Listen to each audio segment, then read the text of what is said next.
بسم اللہ الرحمن الرحیم۔ محرم الحرام سے ریلیٹڈ میرا جو دوسرا آج کا ٹاپک ہے وہ حضرت حسین جو کہ نبی کریم صلی اللہ علیہ وآلہ وسلم کے نواسے تھے، ان کا مکہ میں داخل ہونا اور پھر آپ نے کن وجوہات پر مکہ کو چھوڑا۔ تو سب سے پہلے میں بات کروں گی مکی مدنی آقا کے نواسے جو مکے میں داخل ہوئے۔ تو مدینے سے مکہ آتے ہوئے امام حسین کو بہت سارے لوگ ملے، اور جو بھی آپ سے ملتا وہ پوچھتا کیا پیارے حسین یہ کیا بے قراری ہے، آپ کیوں روزہ انور جو ہے اس کو چھوڑ کر جا رہے ہیں؟ تو آپ فرماتے کہ میرے محبوب حقیقی نے میرے گلے میں تقدیر کی رسی ڈالی ہوئی ہے، اب جہاں اس کا دل چاہے مجھے لے جائے۔ ایک اور روایت میں ہے کہ عبداللہ متی آپ کو راستے میں ملا اور اس نے آپ سے عرض کیا کہ اللہ سبحانہ و تعالیٰ اس سفر میں آپ کا مددگار ہو، اللہ کا فضل آپ کی حفاظت فرمائے۔ عبداللہ متی نے مشورہ دیا کہ میری مانیں تو حرم کعبہ میں بیٹھ جائیں اور مکہ والے آپ پر اپنی جان نثار کریں گے، کوفے جانے کا آپ جو ارادہ فرما رہے ہیں آپ اس کو ترک کر دیں تو ہی بہتر ہے۔ تو آپ نے اس کو دعا دی اور فارغ کر دیا۔ آپ کی سواری جو ہے وہ مکہ کے قریب جب وہ پہنچی تو ایک روایت کے مطابق 4 شعبان المعظم کو آپ کی سواری اس مقدس شہر مکہ میں داخل ہوئی، جہاں آپ کے نانا جان نے اپنی حیات ظاہری کے 53 سال گزارے تھے۔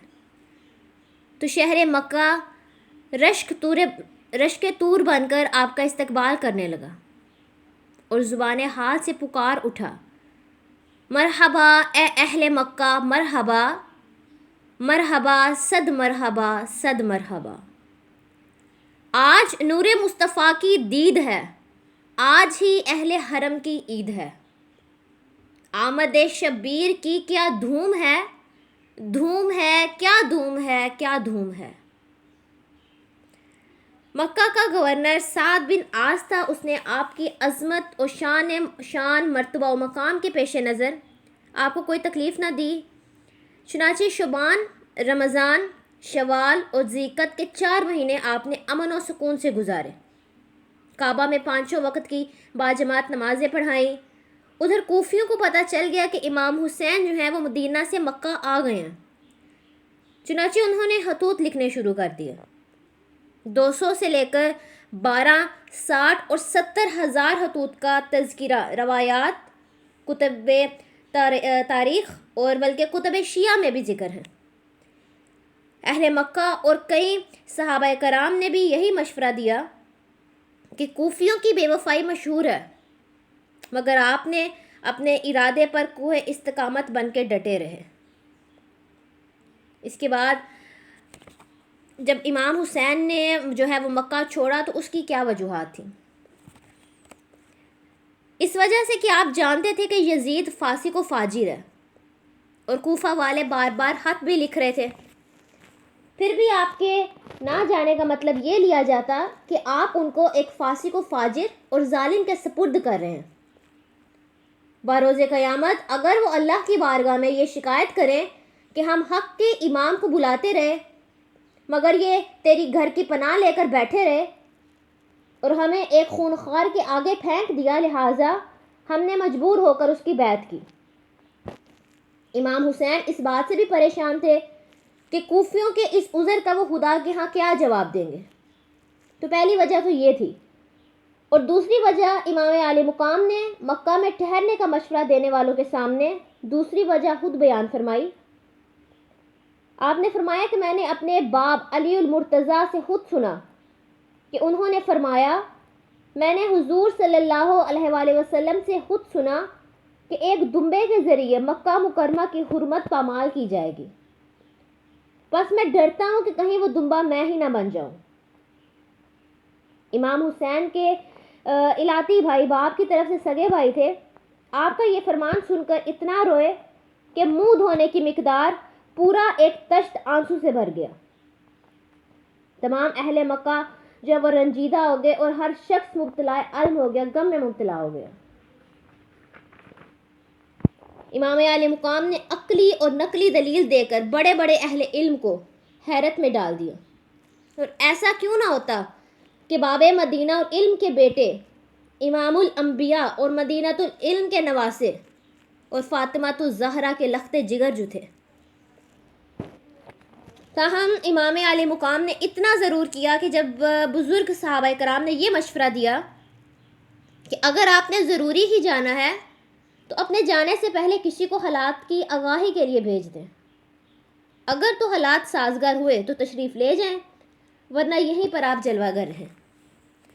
تو چنانچہ آپ نے اپنے چچا زاد حضرت مسلم بن عقیل کو اس کام کے لیے منتخب کیا، اور پھر انہوں نے ابتداً کوفیوں کا جوش و جذبہ دیکھ کر آپ کو خط لکھا اور آپ روانہ ہوئے، اور معرکہ کربلا پیش آیا۔ اس میں آپ کی فراست مومنانہ قابل غور ہے۔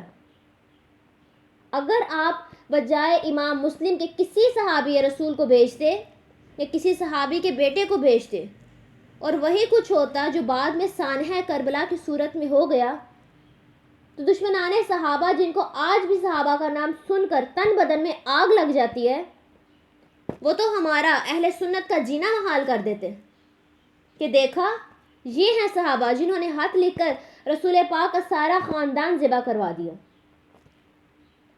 امام علی مقام نے حضرت امام مسلم کو بھیجنے کا فیصلہ فرما کر محبان صحابہ اور غلامان اہل بیت کے سر فخر سے بلند فرما دیے، اور اپنے نبی کے صحابہ کے دامن کو دشمنان صحابہ کی لان تان کی ناپاک چھینڈوں سے بچا لیا۔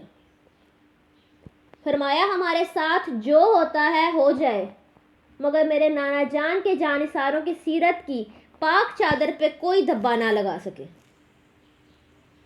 اور شاید یہی وجہ تھی کہ باوجود اس کے کہ مدینہ کی موت شہادت کا درجہ رکھتی ہے، کیونکہ مدینہ میں مرنے والے مسلمان کے لیے نبی کریم صلی اللہ علیہ وآلہ وسلم نے شفاعت کا وعدہ فرمایا ہے۔